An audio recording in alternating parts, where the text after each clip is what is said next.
किया गया, हम उसके खिलाफ है और ये केस जो है वो सुप्रीम कोर्ट के जेर नज़र है। अब ये जो कल की आपकी बात है जो 5 अगस्त है, हम ये आपके जरिए हुकूमत हिंद से पूछना चाहते हैं, जब बीजेपी को आपने आज़ादी दी है सेलिब्रेट करने के लिए, अगर हम पीसफुली कल आए, यही बातें हमने उस तकरीब में भी कही, उस मज़ाहमती तकरीब में भी हमने यही कहा, जहां कोई ट्रैफिक वायलेशन नहीं हो रही थी, जहां किसी लॉ का वायलेशन नहीं हो रहा था। Right to this freedom of protest, peaceful protest is a fundamental right. Right to freedom of expression and right to peaceful assembly is a fundamental right. अगर आप लोगों के बेसिक ह्यूमन राइट्स ही खत्म कर रहे, उनके कॉन्स्टिट्यूशनल राइट्स ही खत्म कर रहे, तो बीजेपी अपनी सेलिब्रेशन किसको दिखा रहा है? और मुझे लगता है पिछले 7-8 साल में पहली बार आपके सारे जर्नलिस्ट भी यहाँ पर हमारे बैठे हुए, कई जर्नलिस्ट ने पैनिक कॉल्स की हमें कि उनको भी पुलिस ने डिटेन किया गया है। Media is the 4th pillar of democracy. For the love of God I am asking new Delhi, अगर आप हमारे मीडिया वालों को इस तरीके से मजल कर रहे हैं, आप उनके कैमराज ले रहे हैं, स्टोरीज डिलीट कर रहे हैं कि अगर किसी ने बीजेपी के खिलाफ और जो 5 अगस्त को हुआ उसके खिलाफ जो बात की है उसको मुस्तरद किया जाएगा, उनके कैमरा स्नैच किए जाएंगे, उनके वीडियोस डिलीट किए जाएंगे। इसी जिमन में we have spoken to various opposition parties in India also. आपको पता है पार्लियामेंट प्रोसीडिंग्स अभी चल रही है। डीएमके के लीडर है Tiruchi Shiva, leader of the house in Rajya Sabha. हमने इन रिटर्न उनको on behalf of all the opposition parties in Jammu and Kashmir हमने ये उम्मीद लगाई है कि वो हक के साथ खड़े रहेंगे, वो हक की आवाज के साथ खड़े रहेंगे और वो पार्लियामेंट में ये इशू जरूर उठाएंगे। जिस तरह से फंडामेंटल राइट्स को खत्म किया जा रहा है, हम तमाम पॉलिटिकल पार्टीज, मैंने आपको 12 प्लेटफॉर्म से, राउंड टेबल से ये बात कही कि जहां तक 35 से 370 कश्मीरियों की इज्जत और वकार का मामला है, हम सब लोग एक सफ़े में इंशाल्लाह खड़े रहेंगे।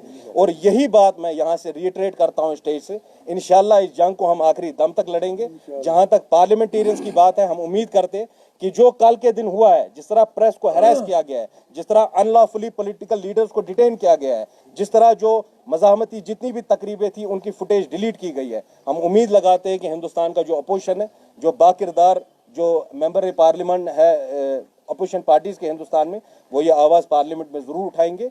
दोबारा मैं स्टेज से ये रिइटरेट करना चाहूँ, जहाँ तक हमारी बात है, there would never ever be any compromise on article 370 and 35। Thank you. एक बात और मैं कहूँ, क्योंकि मेरे साथ कल खुद ये वाक़ा यहाँ पे हुआ और जो भी यहाँ पे उस वक्त पुलिस के हमारे ही भाई हैं, वो कश्मीरी हैं, कश्मीर के लोग हैं, उनसे मैंने यही कहा, मैं कहा देखो भाई, मैं एक पटिशनर हूं, इस वक्त मामला सुप्रीम कोर्ट में चल रहा है, तो जिस तरीके से आपने हमको रोकने की कोशिश की, हालांकि मैं तो कोई प्रोटेस्ट करने जान ना रहा था,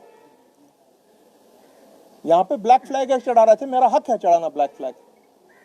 जब हमको प्रोटेस्ट करना होगा तो तमाम जमातें इकट्ठे करके एक पॉलिटिकल उस वक्त अनाउंसमेंट होगी, और वो प्रोटेस्ट अगर खुदा ना जात दे कभी करना पड़े, वो प्रोटेस्ट जम्मू कश्मीर, लद्दाख और करगिल में साइमल्टेनियसली होगा, लाखों लोगों की तादाद में वो होगा।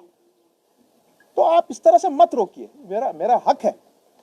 और चूंकि इस वक्त केस सुप्रीम कोर्ट में चल रहा है, मैंने उसी वक्त अपने लॉयर्स को कांटेक्ट किया कि इस तरह से बात है, हमारी पूरी जो आज़ादी है बात करने की, प्रोटेस्ट करने की, उसको नहीं होने दिया जा रहा है। और जो यहां पर मीडिया है, मीडिया को इतना डराया जा रहा है, और उसके बाद तमाम जो फुटेज थी उसको डिलीट कर दिया गया है। यह पहली बार मैंने देखा है कि पूरी फुटेज को डिलीट करा। तो इस मामले को हम कोशिश करेंगे कि honourable supreme court of India के सामने हमारे लॉयर्स इसकी मेंशनिंग इमीडिएटली करेंगे कि आइंदा दोबारा ये चीज ना हो। शुक्रिया बहुत बहुत। चलो ओके।